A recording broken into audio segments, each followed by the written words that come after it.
All right, welcome back to Two Song Podcast. This is Chris. And this is Cam. And this is a show where we try and sort every song ever into one of two categories, either a love song or a fight song. Yep, exactly right. And this is episode 128 of our show. Yes, it is. And that long, sweet intro that you just heard is from a Frontier Ruckus song. And it's from kind of a little while ago, so a little age on it, from February of 2017. And the album was Enter the Kingdom. And, you know, to me, that intro sounds so much like 70s California songwriter wannabe country kind of music. Yeah. You know, like sunny, desert, early Eagles kind of acoustic guitar strumming. Yeah, definitely. So naturally, it came out of Michigan in February 2017. It's so bizarre. Yeah. I've been trying to place what particular song it reminds me of, and I think it might even be a more modern song. I think it's like a Susto song, but I still can't quite place it. Oh, huh. Yes, something about the tone, the mix of that acoustic guitar, and it could even be similar tech, you know, like similar pickups, or, I mean, because honestly, there are few companies that make pickups for acoustic guitars, and a lot of people will say, not just us, but a lot of people say they sound very similar. Like, you can always be like, I know that sound. Yeah. But there is something to the speed and the heavy hand with which Matthew, their guitar player and lead singer, like bounces the beginning of each strum. This is like way kind of over the top, but that's kind of what we'd like to do here. But it's like, it's not just straightforward robotic strumming. It's, you know, it's like a whole, you know, if you ever watch a lot of live music, you can picture a person using like from their shoulder down to play an acoustic guitar. Yeah, and it's very like organic. Yeah, it definitely is. Also, I'll say that they've had a lot of members in Frontier Ruckus over the years, and a lot of really talented people playing a lot of fun stuff. And there's a guy in their band who's like their secret weapon. He's like a human Swiss Army knife. He plays strings. He plays horns. He plays the melodica. He plays the saw. I've seen him do it. They have a really righteous cover of Semi-Charmed Life by Third Eye Blind. Cool. And he plays an old, rusty, dangerous saw blade with cello or violin, probably a cello bow. Oh my gosh. It's crazy. It sounds like I'm trying to think. It sounds like some kind of electronic instrument, but it's a saw. Like when you see it, you're like, that sound, that squeaky sound, that's coming from that. It's so cool. Yeah. Wow. I don't think he's playing on this song, but I just the big. He can. He can if he wanted to. The big sappy impressionist like strings made me think of, oh yeah, like shout out. They have a guy that he plays, and he's been in the band. He's like a constant. Cool. Yeah, the strings in this whole song are so beautiful and utilized so well. Yes, well said. I agree. I think as a fan of Frontier Ruckus, this is my favorite era of theirs. They had a lot of the members that I really liked, and I think this is probably music from this era is when I discovered them, even though it was a little late by that time. And they had two singers. So there was a singer in their band named Sarah Birch, I'm pretty sure, and she is solo now. She just like went out on her own. Cool. But yeah, I love this song. I love this band.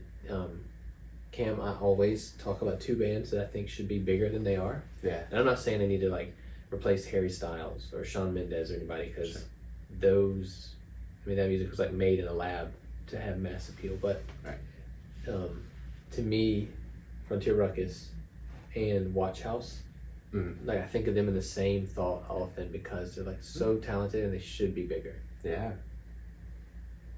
I always do this. Did you like discover them around the same time, possibly? Because I always group bands based on like a timeline of when I became aware of them. You know, I may have.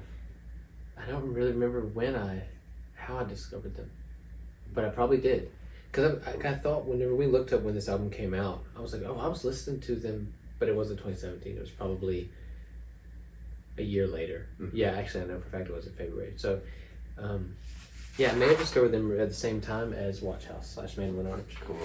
Yeah, they were Mandolin Orange back then. Yeah. You know the instrument I just thought about? You know a theremin? The instrument that you play with magnetic fields? Yeah. That's what a saw sounds like. Wow.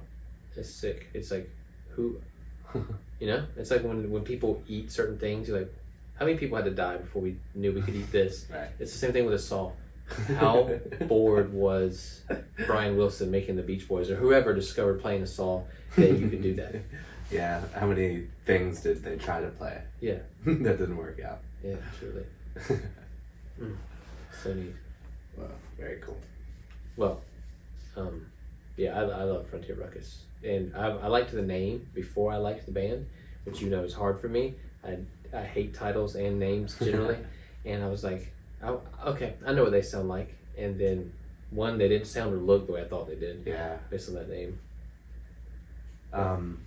Oh man, what's that band? I based on the name Frontier Ruckus, I picture like a bluegrass band. Same, yeah. Yeah. Like Green Sky Bluegrass or something? Yeah. Like really rowdy, or like Dead South, you know? Trampled by Turtles. Trampled by Turtles, yeah. Yeah. Well, dude, let me just chill. I'm just on the intro, Yeah. and I'm a big fan of this song. Did you say the name of the song? I never got to it. The song's Gerunds, and great tie-in. I mentioned it a couple weeks ago, a couple episodes ago, and then we were thinking about doing like off the beaten path holiday tunes, including a Thanksgiving sort of loosely tied Thanksgiving song, and then this one, which to me I always think of around the holidays, even though I don't think many people do. Yeah, maybe you also kind of started listening to it around like the holiday season of 2017. Yeah, 2018, the very next year. Oh, yeah, who knows? Yeah, I don't know. But speaking of listen to it, should we hear this first verse? Definitely.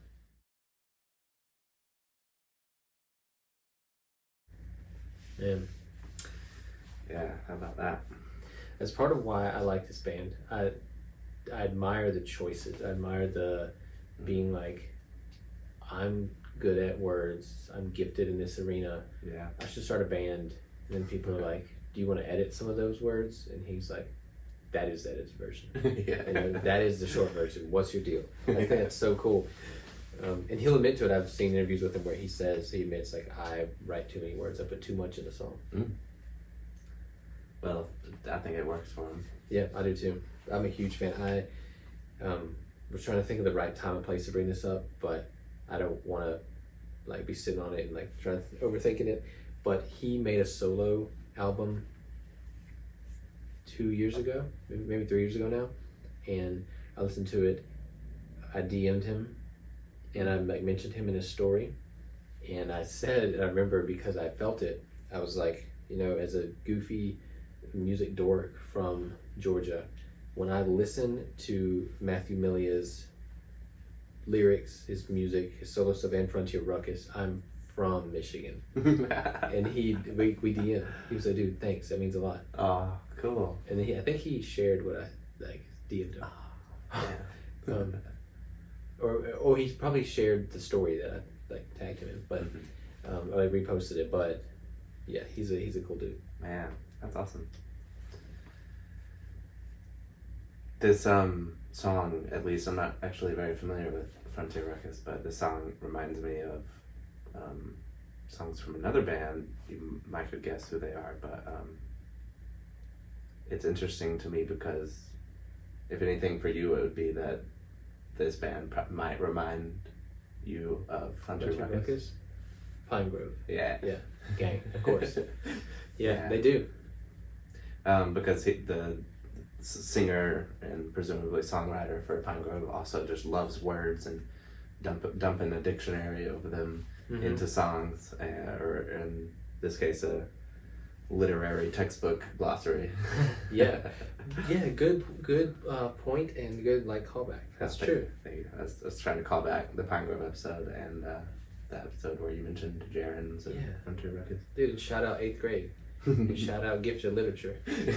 But Yes. Didn't Pine Grove, because we did a Pine Grove episode, Mm-hmm. wasn't one of the words solipsistic? Yeah. I mean, what? Yeah. Crazy. Labyrinthian is in that same song. Yes. Get it together. Yeah. To me, I think we talk so much about rhymes, but to me, things like check and deck are pretty easy. Mm-hmm. Go and snow. I mean, that, and maybe stuff like that is in addition to the word holiday. Like, if snow's in a song, to me, it's a Christmas song.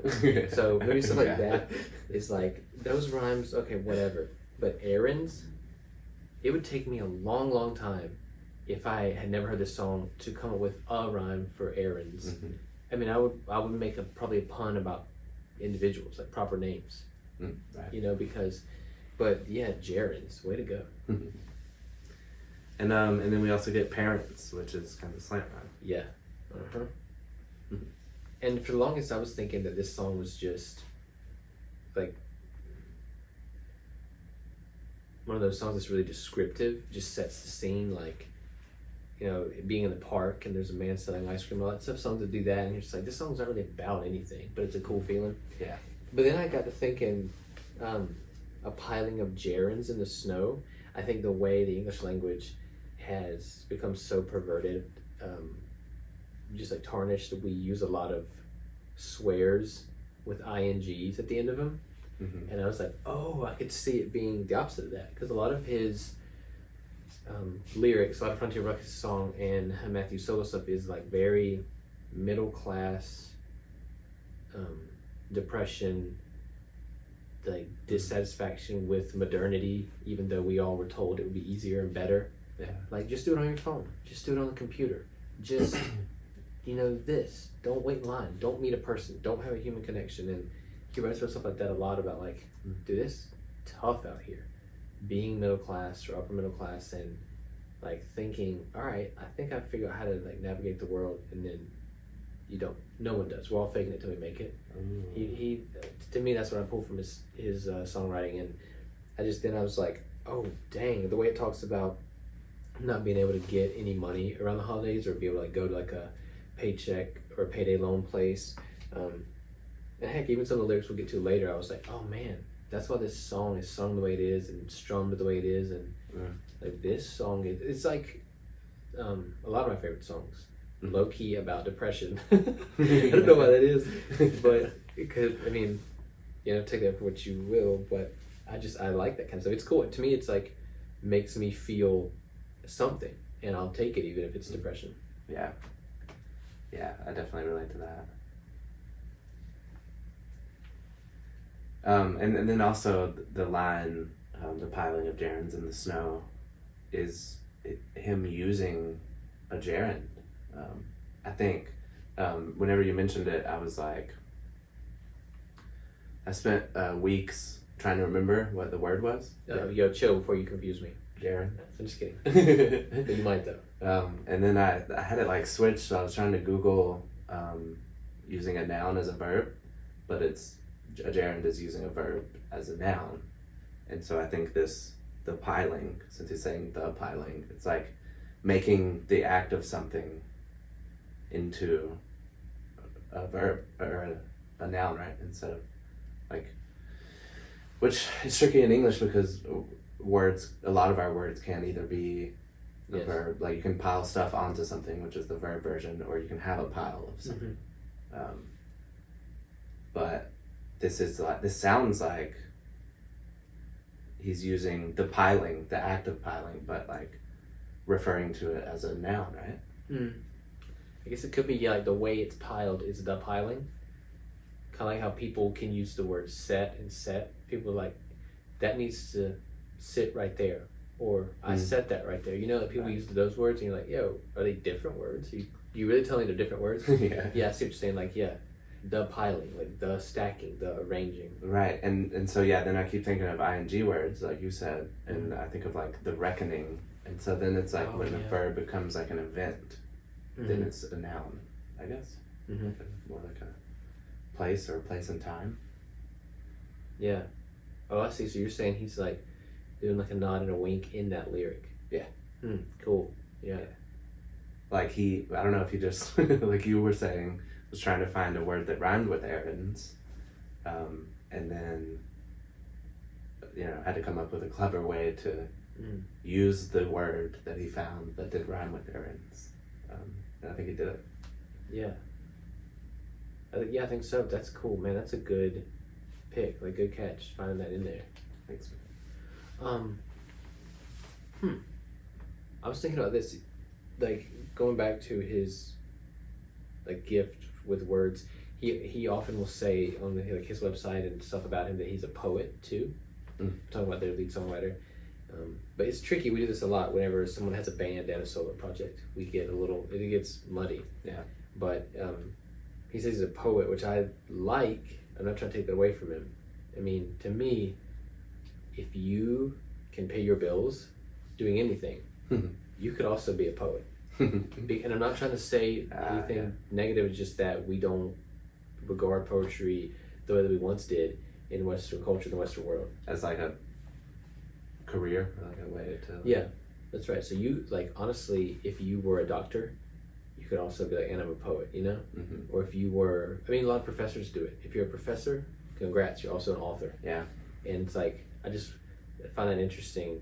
Maybe let's just say he's written more poems than songs. That would be a cool factoid to know. I don't know that he has, but like, to me, it's like interesting to always when lyricists are like, and I'm a poet. Like, we know because of your lyrics. Right. That's what I was thinking. And poetry, for me personally, in small doses, is cool. Like, it rules. Some poems rule. But if you ever tried poetry with musical accompaniment, that's the sweet spot. That's what you need to do. Yeah, because it was poetry first and then music, I imagine. Or I guess, I don't know that for sure. It depends. Yeah. I don't know if anyone knows that. People are probably banging on stuff and making beats, making drums out of rocks and stuff. So. Man, I don't know. Yeah. But in my personal opinion, music is just like utilizing poetry in a better way because you can involve sounds and make it into something more. Yeah. I also like that it's kind of, I was mentioned earlier, like one of the things that it feels to me is cold, and I'm not sure why, because really and truly, an e-cigarette can't they be enjoyed pretty much anywhere? I think there've been some places crack down and say, well, we know what that is. Don't do that indoors and stuff. But I remember thinking when cigarettes were kind of a new thing that it was for doing it indoors or in the car when you didn't want to like get cold. So I'm like, oh, nice. Saturday we get puffing on your e-cigarette. I'm like, so it's snowing, it's freezing cold, people are stressed, it's dark early, and people are like, oh man, we have so much to do still. So yeah, to me the second half of that verse is like the really deep, like down in the dumps part. Yeah. And I always in my head come back to the way the moment that we met keeps getting harder to regret. Oof, yeah. Like, I don't know, what an interesting way to word that. I know, because isn't it a double negative? So it like, at first glance, it like nosedives into an insult and then like pulls up as hard as possible at the very end. Yeah. Like, because to say that it's getting harder to regret means that it was at least easier than it is. So there was some level of regret. Yeah, initially there was regret. But it's getting harder to do that. Harder to regret. Which I guess suggests just like a camaraderie or like a closeness of, sorry for making up words, but a closeness that might not have been there, that has grown, and then that has made it harder to regret. Yeah, but I mean, that's such a weird, inverted way. Like, unless someone had wronged you, the default would not be regret meeting them. I don't think. Right. I regret meeting most everyone. That's a weird thing to say out loud. You know? Like, who says that's messed up? So if that's what our narrator's saying, I regret meeting you, I regret meeting you, I really regret meeting you. And it's like, I'm starting to regret that less. It's like, what's wrong with you? That's backwards. It's kind of funny. Like, that is pretty cool to be that carefree, but... Yeah, and it is like not just a roundabout way, but it's like it went over and then around it again, and then came back up to say what he, in such a cool way though. Mm-hmm. And those are some fun syllables, some straightforward like short E rhymes. They all just are like nice, met, regret. I don't know. Mm-hmm. I just wanted to add, puffing on your e-cigarette, for me also kind of dates it a bit, because people now just call everything vapes. Mm-hmm. Yeah, no. And there's a whole huge market of them now. Yeah. That's cool though. I like when songs are really dated, because it's like that person chose that. They want to write about that specific thing. Yeah. And they're like, definitely. I don't know. And in a way, you never know what's gonna still be in style. Like Yeah. I don't know. Like I sometimes will see a company advertising like, find us on these social media, and I'm like, how good is this gonna look in 50 years? Or even 10 years. That's a good point. But yeah, you're right. E-cigarette is like, dude, that's dumb. Nobody can call them that. Most people call them Juul, even if they're not Juul name brand. Yeah. Yeah. That's funny because it's kind of like email. It's electronic mail. Oh man, yeah. The e-cigarette people really thought they did something. Yeah. They just moved away from it. Good for them. That's what they get. Yeah, for real. Yo, what about the singing? I think of it often. It's fun. Their voices are so good together. Yeah, is that Sarah? Sarah, yeah. Yeah, it's emotional and like kind of tormented, but also like peaceful. I don't know, which are nearly conflicting words, but that's right though. Yeah, I mean I agree. Sometimes their banjo player Davey will sing harmony too, but yeah, to me Sarah and Matthew really had it. Like it was just special. And I get it. People leave bands and quit stuff for a lot of reasons, and no one knows exactly why. I mean, they know, but we don't know as audience and fans. But it was such a great time for that band. Yeah. Man, this happens often in doing this show, but now I really want to check out other stuff and compare different eras of Frontier Ruckus. Yeah, I think it'd be worth it. Cool. You ready to get to the pre-chorus? Yeah, let's do that. Good idea.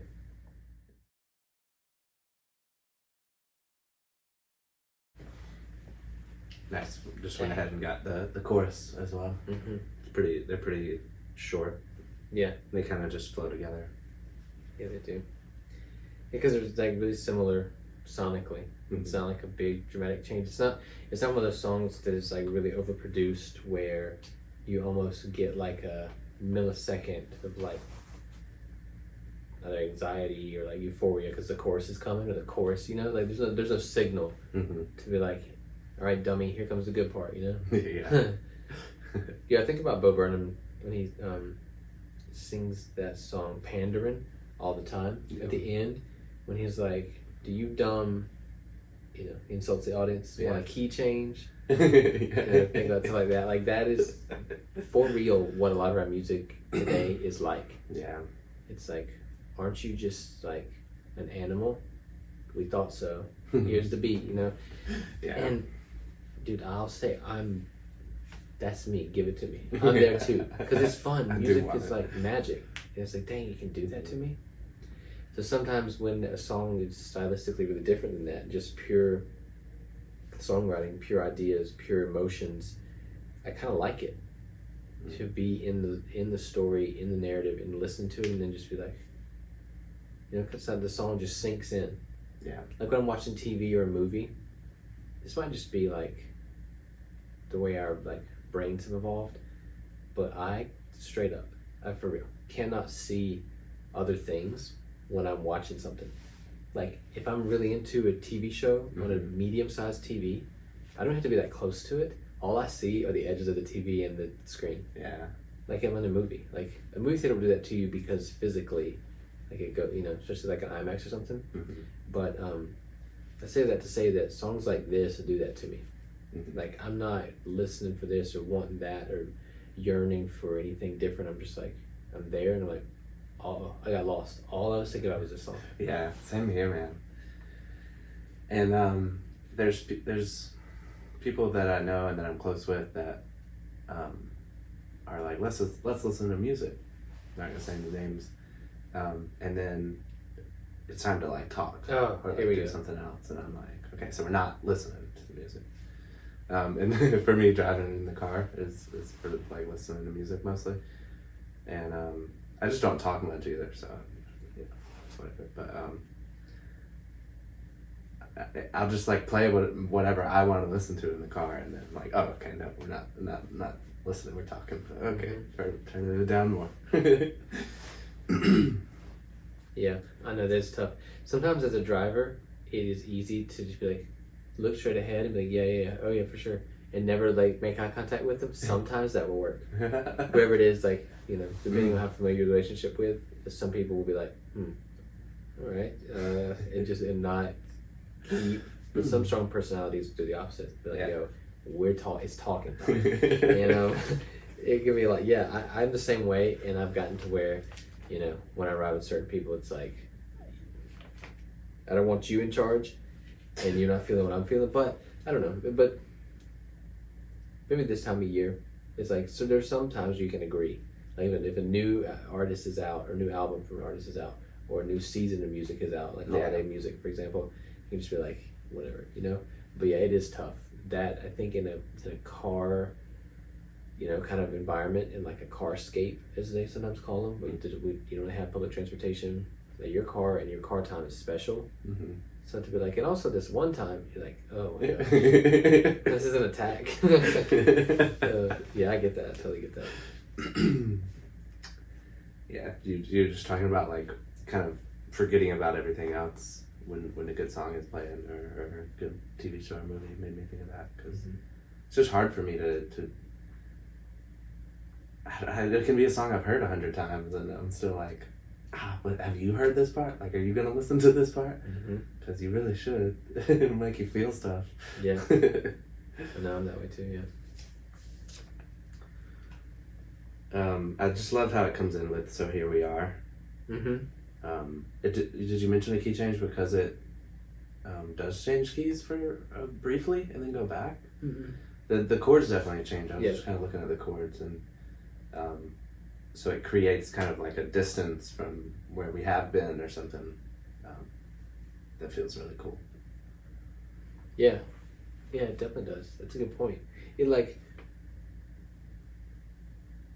yeah, there are parts of this song where it gets really happy just for a couple of chords, and then it gets really sad. But yeah, musically, it does create like it slows down. A lot of the accompaniment kind of like lays out, and then like it doesn't kind of ramp back up. Like I found out about you. Kind of likes, Speaking of which, that makes my tangent. I mean, it doesn't make it; just is pretty relevant because they're in a car listening to the song. Yeah, no. Are you familiar with "I Found Out About You"? No. I mean, if you listen to it and you don't see the lyrics written out with the quotations, you'll know it's something. You'll be like, that doesn't make any sense. Listening to "I Found Out About You," what? So but I honestly don't know what it is and haven't looked it up. Cool. Glad I'm not the only one. I think in contrast to the verses, there's a lot of small words in the chorus, in the pre-chorus. Yeah, there really are. Yeah, that's a really good point. Mostly one-syllable words. Yeah. Especially in the pre-chorus. And they do that thing, the brave thing that I don't know how to do as like an amateur hobby songwriter, but one last little thing. Like duplicating a lyric and us not feeling cheated and us not feeling like, dude, you said that already. Yeah. You mentioned that. You know? I think that's so cool. Like, it works, and I'm not hard on songwriters when they do it. I'm like, sweet. But I don't know how to do it. I just don't know how to do it. Yeah. I think they made the right call, but this song also could have been called One Last Thing. Yeah, it definitely could have. Yeah, it is tricky. A lot of songs, it seems like a lot of songs like in the modern era, and songs that we're really into, and maybe the type of songwriter we're into, they are like split on. I want them to get there's the title feeling right in the beginning, or wait till the chorus to get the title like traditionally. And yeah, this is one that like really early on you're like, okay, I wondered if I was like, if you didn't know what a gerund was, you'd be like, how do you say that word? Play this song, he says it right away, like cool. So yeah, you might even think like, I didn't know that was a name, much less multiple people named that. That's very funny. Yeah. Yeah, what kind of name would that be? Is that like a Polish name or something? Or like, just, I don't know. Yeah, Polish seems good. I wonder what German the name? origin of the word comes from. It feels kind of German. Right. Yeah. Some of the same letters.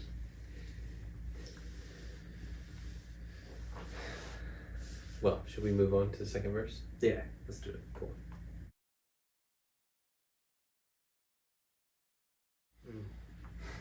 Okay. I like the way he says ibuprofen. Yeah, me too. And there's a few parts in this verse that really emphasize like 2 syllables. Mm-hmm. Ibuprofen and open, and Queen of the Downgrade, I think. And maybe Did You Ever Get Paid? Yeah, definitely that one. Yeah. But they do it differently. Like sometimes the drums emphasize it with him, Mm-hmm. but then for ibuprofen, it's just him vocally emphasizing it. So that's just a really cool little dynamic that makes that verse really interesting. Yeah, it does. Because like, get paid, those are just like bouncy, like puffy consonants, you know?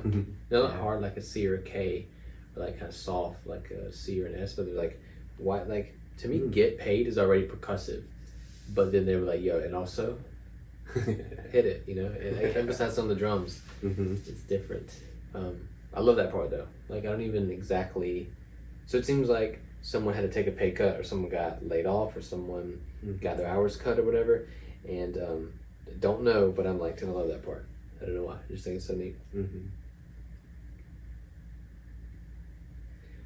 And then it feels like that time, at least, it felt like a lot of time between no questioning why and the store wasn't open. Yeah. Just like a brief musical interlude that I don't remember the same or as much time happening in the first verse. It could be exactly the same. I just didn't really clock it. Yeah. But it's like he really wanted to separate those 2 ideas so that you don't think that they're questioning why the store wasn't open. Like that belongs up there in the first part of the second verse. And the store wasn't open, that's a different thing. You're right. I think that it's probably just as simple as that. For all the beds you made, afraid to show the tears in your eye, no questioning why. Mm-hmm. To me, that's part of like the whole story of whatever happened with you not getting paid, or not getting paid as much as you were supposed to. Yeah. No questioning why. Like you're the type of person that just as world wise, you know. Maybe you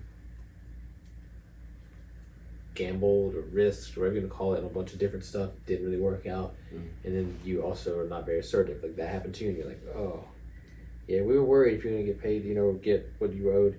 And then I think you're right, then there's like a little break, and then to me the song like changes drastically from that point on. Like yeah, I don't know, it just comes out so vulnerable there with just him and the guitar. Where the store wasn't open? Yeah, the store wasn't open. Yeah. And then it picks back up though. Like so it's like it lets them hit that, and then like the drums come back in. But yeah, there's something more going on there. Like the salt didn't melt through my intent. Yeah, that's the part I'm like, I'm not quite sure, unless I'm overcomplicating it by characters in the story I'm imagining in my mind. Why does your intent belong in this verse, you know? Like, wait, hang on now, are you the manager at the grocery store or whatever it is, the Gap outlet? Yeah. Like the narrator is? Huh, interesting. You would know. But I guess that's a power move to be like, oh, dude, I'm not really that interested. I don't think about you at all. I don't know. I don't know that that's the case, but it's kind of what it seems like. Yeah. Yeah, I don't know about that. That's kind of a question mark for me. Mm-hmm. Also, I'll say this, man, is two people like us, where we're from. This is like so neat. I feel like we're peering in the window. Yeah. And like, Yeah. yo, I've always kind of wondered, like, how much salt is it? Can we see it? How much salt does it take, you know?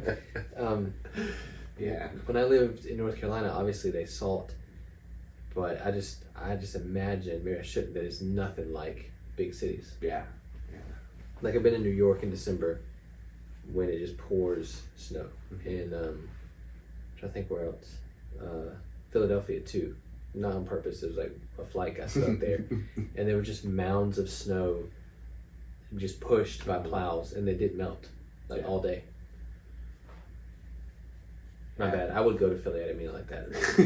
I'm not trying to like brag about places I've traveled to, because one of them I wasn't traveling there, but we just missed a flight. Right, and it just, and my laugh probably made it seem like more of a dig. So, but I knew you didn't intend to go there. Mm-hmm. Yep.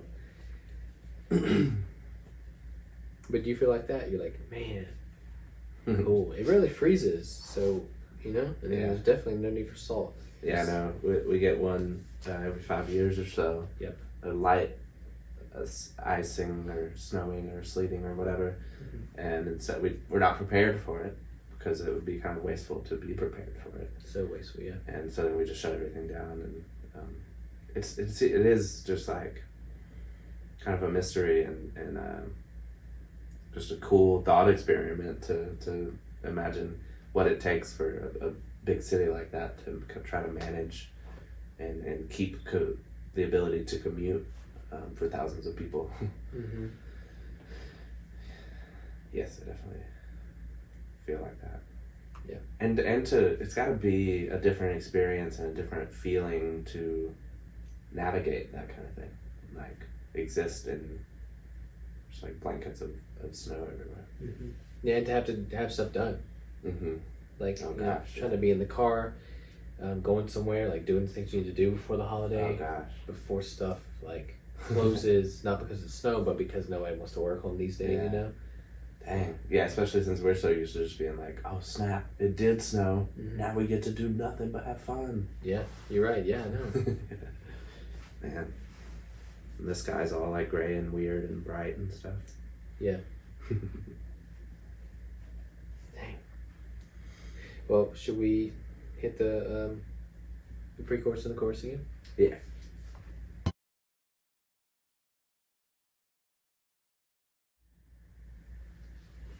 Nice. Yeah. Man, that pre-chorus is such a cool answer to the previous one. Yeah, it is. Because really, a lot of songs don't work that hard to give us separate lyrics, so it's so cool that it's like that. Yeah. And instead of so here we are, it's so there we were. Mm-hmm. In your car, in a blur. Yeah. Shouting, or listening to, and then shouting through. I love that one a lot. Yeah, me too.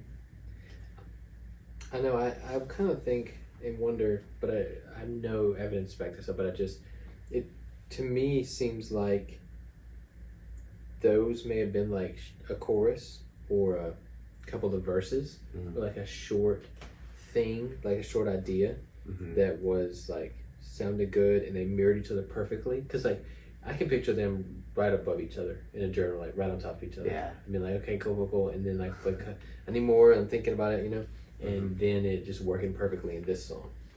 Yeah. Jeez, yeah, because to me, I'm not sure. I mean, just going off instinct here. I'm not, again, no evidence, but like I think the first verse, when I really picture it in its purest form, is like about being old enough to like pay attention to stuff and like when stores close, how late it is, when your bedtime is and stuff, and then being with your family during holiday and doing errands. And then when I get to the pre-chorus, I'm like, never mind, you know? Yeah. I don't know. So I think it's so cool. You're right, like I said, that they're like twins, you know?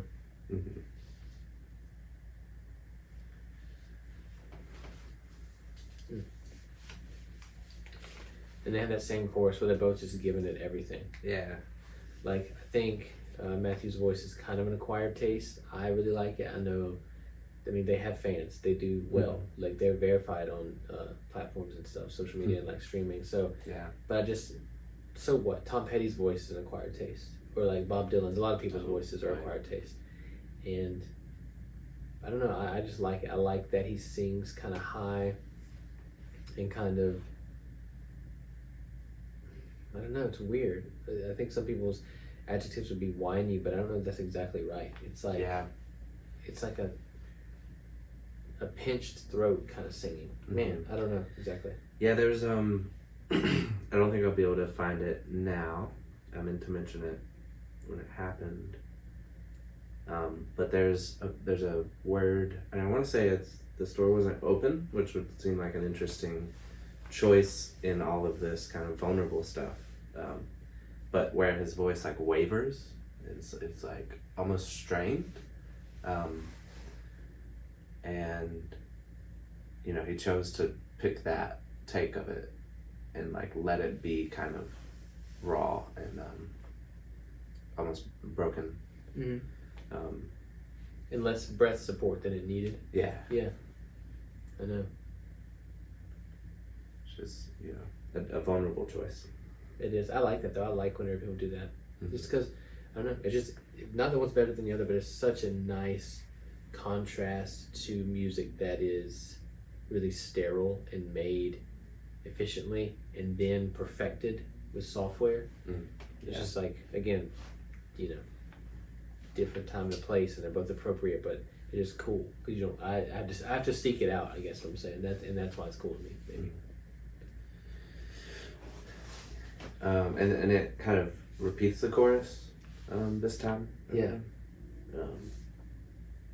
And I was wondering, have you ever learned this song? Have you ever covered it? Ooh, no. There's parts of it that remind me of your singing voice.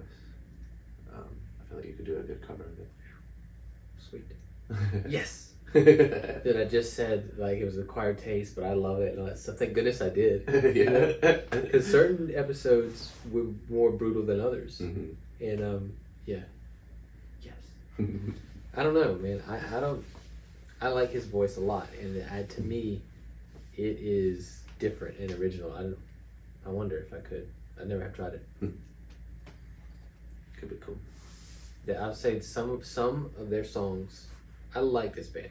I borderline love this band, but I wouldn't put them in my favorites just because I don't like. It's hard to pick favorites, but some of my favorite songs are Frontier Ruckus songs. Wow. Like they're so good. Like I will listen to a few of their songs. When it ends, I'm starting it again. Like it's that good. Man, that's really cool. That's kind of Pine Grove for me recently. I'll just listen to old friends. I think it was my #1 played song. We just got Spotify Wrapped, so yeah. I think it was top of the list. Interesting. Okay. Cool. I think that's the one we did on the podcast too. Yeah. Wow. Mine we also did. Mine #1 was Cannibal by Marcus Monroe. Whoa, dang. Yeah, that one hasn't been out all year, so that's kind of crazy. Yeah, a couple of songs from Seth Avett Sings Greg Brown made it onto my, at least one of them was #5. Oh my gosh, okay. Cool. I think it was one of the singles, and I just really like some of the choices he made and the like instrumentation for it, and I wore it out. And then listened to the album itself several times, but not as much as that single. Yeah. Whoa. That's cool how that can happen. I don't know, dude. That might be worth it. It might be worth seeing. Cool. Because musically, to do it all, I can't. It's impossible. Right. But to do like the guitar part, yeah, that seems doable. It seems possible. And that's honestly the point of a lot of his guitar playing, is to be like, don't get distracted, but we need instruments. Yeah. I'm about the lyrics, and that's why I have all these stellar, specialized musicians around me, and then this one Inspector Gadget. I mean, this guy, he's a virtuoso. Right. Yeah, everything is just like really serving the song and serving the lyrics. And, yes. It's very impressive. There's an Audio Tree live version of this song on YouTube, where they're in like a studio setting. That's where I found it. Whoa, that video? Audio Tree Live, where they do the interviews. And that lady's always just like, and you're listening to Frontier Ruckus on Audio Tree Live. Oh wow, there's for a while there was this dude that was nice with it. He was born to do it. He was so cool. He has a lot of the cool ones. Cool. She has a good radio voice too. I don't know if it was ever for radio, but oh man, that's how I would describe it. Yo, yeah, go watch those. Those are cool as heck. Nice. Go listen to those. Those are neat because they had so many different personalities. Wait, Frontier Ruckus has two. There's a girl that was interviewing them. Yeah. Yeah, there's one. There's a guy. He's not that good at it, but he's very funny. He has a cool personality. The only one I've ever seen him on is Frontier Ruckus, and he like asks them crazy questions. Like one time, one of the answers, Matthew Milia talks about an '80s Chevrolet that was his mother's that he remembers driving around it or being in the back of while she was driving when he was a little kid. The interviewer's reply to that is, "Oh, cool. What would you listen to in that mug?" Dude, it changed my life. And so you can see the band look at each other and they're like, and then Matthew just plays up. He's like, "Oh, well, I remember a lot of these kinds of tapes. I remember a lot of," I think he says Red Sox games. If if that's not what he says, a different team, my bad. But he's like, yeah, I remember being like, okay. Where did they find this guy? Yeah, but there's another guy. He has long hair and he has like kind of facial hair. He has like shaggy hair and he has he's just really good with the bands. Like, he gets really into it. He loves being there. I think I've seen some. Will like take a long time with the questioning part, and the bands are kind of like, we're really warmed up and we could just keep going. Yeah. Yeah. And then those, I guess it depends on the band or like what they're talking about, but I'm always like, are they gonna play another song? And like, how many more songs can we fit in here if y'all are gonna keep talking? Yes, 100%. I know. Yeah, the ones that I haven't seen a bunch of times, I feel that tension. I'm like, I don't remember this one. Like, is this gonna be awkward? Am I gonna feel cheated? Yeah. Dang, Audio Tree Live. That's exactly what it was. And the video I saw was just this song kind of separated out. So maybe they had added her announcement after, or who knows. But there's like a whole string section. There's like 4 of them. Violins and cello, like 3 violins maybe and a cello. Cool. And it all sounds very good. And they're all wearing like super bright colors. Matt has just like the brightest green button-up shirt I've ever seen. He loves it. She wears the shirt often. Yeah, they're interesting. They're like Wes Anderson from public school or something. Because again, being from Michigan and being like hipsters in the singer-songwriter band, yeah. Dang, dude, that's so cool. I haven't thought about that in a while. Cool. Well, there's not a ton left. Should we maybe hear like this little interlude and then the outro? Yeah, let's do it. Man, I think he has a nice, thin, but clear tone. You know, in his voice. Yeah. Though maybe it's like one that is not his default. Maybe it's hard to do. It takes a lot of concentration and focus. But like the way that song ends, it haunts me. Like I'd leave that feeling and I want to hang on to it for just a second longer. You know, than I should. I'm just like, I hope another song doesn't start. Oh, one did. Darn it. Yeah. That's how they always do it, you know? Funny how that works. But it just leaves me with the feeling I'm like, that was special. Mm-hmm. Yeah, and I think it's a really cool outro because the song could have ended and it almost feels like it's going to, like, it has. And then he gets to say just one last thing. Or one last thing, I'm not sure. Yeah, I don't know, it's such a interesting like tack on, like one of those stories or one of those movies or whatever that leaves the audience kind of unsatisfied. Yeah. And that's kind of fun too. It's like, that's art. I looked at that painting, I hated it. It was hideous, or it was violent, or it was whatever, you know. It's not confusing, maybe on an intellectual level, but like on an emotional level, the way I connect with it is not confusing. I'm mad at it. Like, am I angry at the way? Because I read it as like all these things he works through, he processes them by writing a song about them, and then at the end, the conclusion he comes to regarding total awareness. There's only one thing I should know. Like, our narrator gives up on learning anything and changing and growing. It's like it's like a funky Coen Brothers movie. You know, it's like we're gonna do this, but we just want to, you know, film this and have you look at it. We didn't. You expect like a happy ending? What are you, insane? Yeah. What are you, naive? And I don't know. I like that because it's different and it makes me go, oh man. Yeah. Did they do the Ballad of Buster Scruggs thing on Netflix? Is that Coen Brothers? Yes.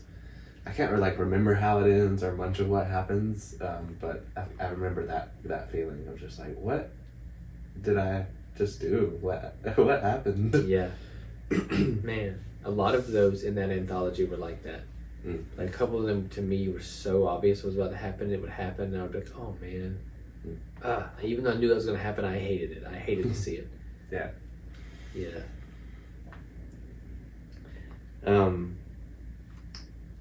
I like what you said about the last two lines of like kind of giving up on learning, and kind of the whole song of processing, kind of moving away from that in the outro. But then before that, I kind of like that the one last thing. He refers to like the first two lines of the song, so they're also the first things. Yeah. But he just had to like reiterate this kind of like cryptic couple of lines that sound really cool. Yeah, seriously. And you know, what about the way that that the human mind can move so quickly on things, and you can like see something, perceive it, think about how that's not really a good idea to think about, think about something else, feel a certain way about it, like all in a millisecond. And you can do that without being conscious of it. And if you're conscious of it, it like goes, it like evaporates. Like trying to remember a dream, you're just like, what was I thinking about? And then it's like, oop, it's gone. It wasn't a fully formed thought, and so you didn't really have it. Like, you had it in whatever part of your mind doesn't really form full thoughts, it just forms like outlines or like clearly thought out words. Yeah, exactly. What if it's like the whole song exists in the holiday errands, the piling of gerunds in the snow? What if that's beginning to occur?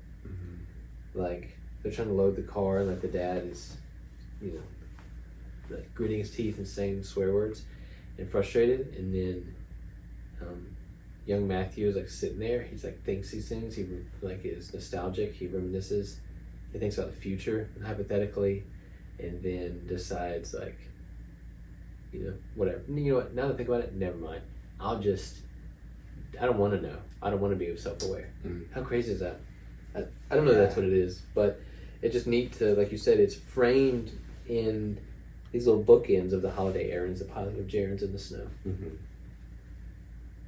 Man, that's cool to think about, like this whole song happening and just like kind of like a fleeting thought or like a feeling, like trying to capture that, and kind of like the blues of like the holiday season and like the you know, trying to get away from the hustle and bustle and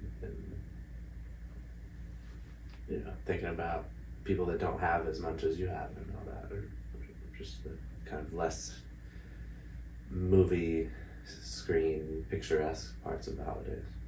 Yeah, no, seriously. You've mentioned a lot of like imagery for this song that like I didn't really quite have associated with it, but like definitely fits and connects to it all. So that's been really cool. Dang, thank you. Well, maybe I'm overdoing it, but I'm not sure. I'm not sure what I'm drawing on, because he's pretty private, and actually he's an interesting dude. He is married, and he works in advertising, but they still do Frontier Ruckus, and he still does solo stuff. But he's also like, and I have a job. Wow. I don't know. One of my favorite comedians and writers and filmmakers also has a day job. So it can be done. I don't know why anyone would, but whatever. Yeah, I mean, we have day jobs, so. For sure, yeah, definitely. And I know why we do. Yeah. Right, yeah. I guess they don't have to keep their job. Yeah. We do. But then again, maybe they just like are like, no, more is more. Mm. You know, ever heard of less is more? I think more is more. I want. I don't know. Yeah. And who knows? Maybe that's why at times there've been different people in the band. Like, I think we can build this and take this to the next level. I think we can quit our jobs. I don't know. It's. I don't know. Just I wish I knew more about it, and I wish there would ever be a way to like have the lineup that I like back. But that's how I am with every band. Yeah. And I almost said like, well, they don't do it for you, but like they kind of do. So yes, they're the fans. Yeah. I mean, there's some artists that are like, no, I need to do this. I need to whatever. And it's like, okay, well, what other needs have you? Because a lot of us can't stay somewhere for free. I know me personally, I eat food, you know? Like, there's a guy in India that says he's hadn't had anything to eat in 40 years, but that's made up. And also, that's not everybody. Like, yeah, I need to get my art out there and get paid for it. So, add that caveat. Yeah. Well, I love this song. It's one of my favorites by them. I don't know if it's it might be one of my favorite songs, period. But I just love this song. Mm-hmm. And I definitely, to me, this one's not that difficult. So I can go first. You can go first. I don't know. Either way, I don't have a preference. Yeah, I think I could kind of find my way through it if I went first, but I'll be able to kind of collect my thoughts better if you go first. I think you can tell right away the way he's strumming what to expect from this song. And I listen to so much music, and other people probably do. If you listen to this, you probably are like me, and you know to never fully trust a song, because some people, their favorite thing to do is to be like, let's really like get them, you know? Yeah. I mean, think about the one I said was my number one in 2022 so far. They stopped counting, but you know what I mean. Cannibal. That song absolutely explodes. Yeah. At one part, and so I think like when I hear a song start like this one does with those kind of mid-tempo, mid-energy acoustic guitar strums, I'm like, okay, I can. You know, you just have like preconceived notions, and you just go, okay, I know what to expect. Yeah. And I'll say they're little dynamic frills, they're little fun embellishments and little things where you go, that was cool. Like that was a little extra that we didn't really bargain for. Just a straightforward, sappy song.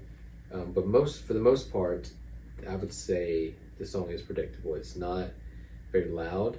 They have these kind of Swell Season, Glenn Hansard, Watch House / Maryland Orange also, like kind of harmonies. Mm-hmm. They have those, and I just think the whole thing is so painted and studied with emotion. So it's like, whether you're taking this story and like casting and making a movie in your head about it, it is, to me, like sonically, pretty simply a ballad. I mean, there are parts about I found out about you, and then I'm sick of myself when I look at you. And to me, those quotes, those titles are in there to borrow those ideas. Yeah. Like, you know, like if someone said, like the Chainsmokers, they allude to that Blink-182 song in Tucson, and like if someone wrote a song that was like in Gerunds by Ruckus, it wouldn't be the best reference because people would go, well, I don't really get that song. I gotta admit, like I made that paper up. I didn't, you know, I didn't do my research on that. And I think aside from those things where it's obviously a dig at someone, here we are in your car, and then so there we were in a blur shouting through, like that kind of stuff. Aside from those moments, I think it's all a love song in that it's like really sappy, really nostalgic, really the paint is like laid on thick, lots of layers with the sounds and the feels that you get and expect from a love song. So I have to say a love song. Yeah. Cool.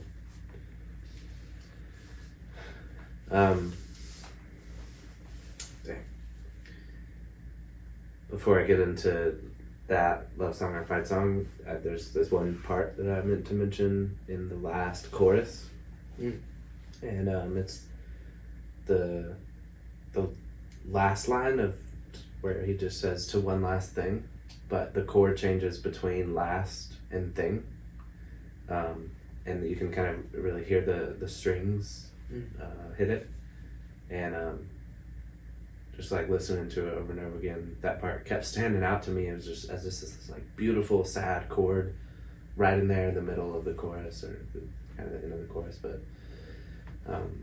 just a really impactful chord. And you talk a lot about and even in this episode, like, do you idiots want a key change? Like, we're just like animals, and even if we don't understand what music is doing, it's still doing something to us and affecting us and making us feel something. And we spend a lot of time talking and thinking about music and what it is doing and how it's being used and the tools of it. And I spend a lot of time like trying to learn music theory, and still learning, certainly. And I try to work at that really hard because I don't have like a good ear. Like I couldn't tell you what the key this song is in, or what that chord is, or how it relates to the key. But I know that it does, because that's how keys work. And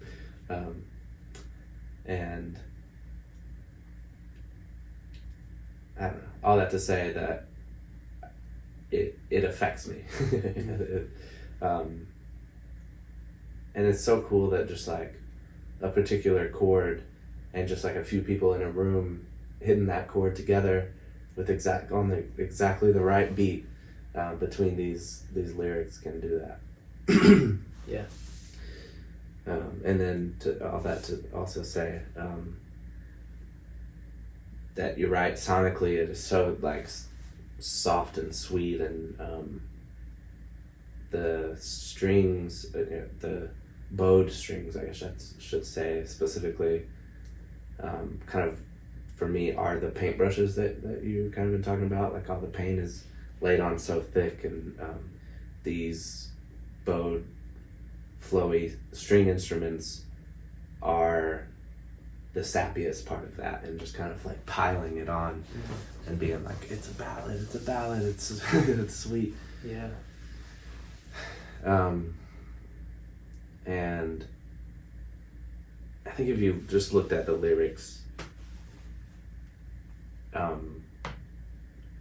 you wouldn't really think that that's what it is. So that has kind of made me go back and forth a little bit. Like, there's a lot of tension in this song, and these feelings, and this family, and maybe a relationship too. And the holidays are difficult for a lot of people because it can remind them of people that aren't around anymore, or relationships that don't exist anymore. And so I think that pushes it over for me, actually. Just all that tension and emotion and even pain kind of is enough, even though it's masquerading as a ballad, as a love song, and that kind of soft but heavy acoustic guitar is kind of misleading, and that it's actually a fight song. Wow. All right. Cool. Yeah, because I mean, sometimes songs can do that. Like, songs can sound like one thing. Masquerading is a perfect word for it, and you go, I've heard this song so many times I never realized that. Yeah. You know what I'm talking about? Like, Yeah. Hey Ya is I'm not trying to spoil one and give one away, but Hey Ya is the absolute best example I can think of that. Yeah. That song. Part of why I love it, as I said earlier, it's so sad, so depressing, such a bummer, and the way that the keys sound and the way that the falsettos sound are like a little bit like department store, a little bit like through cheap speakers, or like while you're on hold, or elevator music or something. You're like, ugh, it sounds good, but it sounds so bad it sounds good. And then Andre tells us all, "You're idiots. You don't want to hear me. You just want to dance." And yeah, so maybe you're onto something, man. I don't know. And that kind of opposite example is like My Hero. So it's masquerading as a heavy rock song. Mm-hmm. It's like a tribute. Yeah. Dang. Yeah. Wow. That's really cool. Well, that was a fun one. Yeah, man, great pick. Seriously. Thank you. That means a lot. I like this too. This idea of like holiday Christmas songs that you don't exactly think of as a Christmas song. Mm-hmm. Good, thank you. Yo, go look at your Wrapped. Share your Wrapped. Tell everybody. I listen to Midnights. I've spent 250,000 minutes on Midnights. 0.5% of Taylor Swift fans, whatever. Blast it. Don't care what anybody says. I did. I was like, I know what mine's gonna be. I called it months ago, and it was Tyler Childers was my number one artist, and I posted it on Instagram and just said automatic because I knew it was gonna be like that. Oh yeah. I haven't posted mine, but Sturgill Simpson passed Tyler Childers this year. Whoa, dude. And then so it was Sturgill and then Tyler and then the Air Brothers. Cool. Wow. There we go. Dang. And actually, I think Tyler was second last year too, because I think Manchester Orchestra might have been first. Cool. Yeah, I wasn't exactly surprised by mine either. Yeah. Well, thank you for listening. Hopefully, I know it's a kind of a esoteric choice. These dudes are rubbing off of me. Yeah, that's great. Thanks for that. But I hope y'all liked it. I hope you're into it. Hope you stuck with us through it because it's a good one. And go check out Frontier Ruckus. Yeah, I'm going to. Nice. Well, Cam, thank you. Yeah, man. Thank you. Of course. We'll talk to y'all again next week.